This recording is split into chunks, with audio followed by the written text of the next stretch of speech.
This week I completely redesigned the visuals of my game and almost exploded my computer in the process. But at least it's starting to look better. Well, kind of. Since last time I've been focusing on the visuals of the game. Earlier this week I posted a video where I decided on the art style and I've gone for a clean, low poly look. And for the first level I'm going for a cozy orange fall inspired theme. Most of my time has gone into making assets, trees, bushes, rocks, pumpkins and even a cat. All designed to capture that nice fall vibe.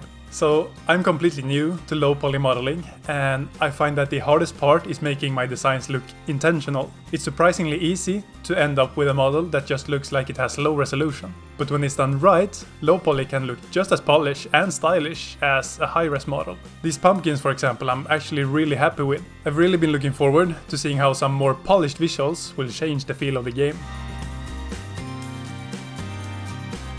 But before I start decorating the world, I wanted to redo the terrain to also fit the new fall theme. I wasn't sure if it should be low poly as well, so I made two versions, one low and one high poly. I'm keeping the same layout as before so that I don't have to redo anything in Godot other than just swapping the meshes. I didn't realize until much later that I managed to forget one small but kind of important detail. A hole for the ball to go into on the green. Well, at least I have a flag. Once I had a small set of assets ready, I finally started to decorating my first level. One trick I found in Godot is to import each asset as a separate scene. This lets me easily adjust their colors later, meaning that every tree that I've previously placed somewhere will automatically update if I tweak the color afterwards. This is really handy when trying to balance the color for the whole level. Placing everything took ages though, adjusting rotations, sizes and trying to make it all look natural. It's definitely time consuming, but at the same time also kind of fun and relaxing. While testing, I realized that the camera is way too close to the ground. I couldn't see over any of the obstacles that I've placed, which made it really hard to see where I was on the map. So I adjusted the camera angle and distance to the ball and ground. Then I noticed that the golf ball looked really tiny compared to the trees and rocks. At first I thought that maybe the ball was just too small, but I think that it's actually the assets themselves that just are too large compared to the terrain. But right now I just decided to make the ball a bit bigger. This is something that I will have to look into later.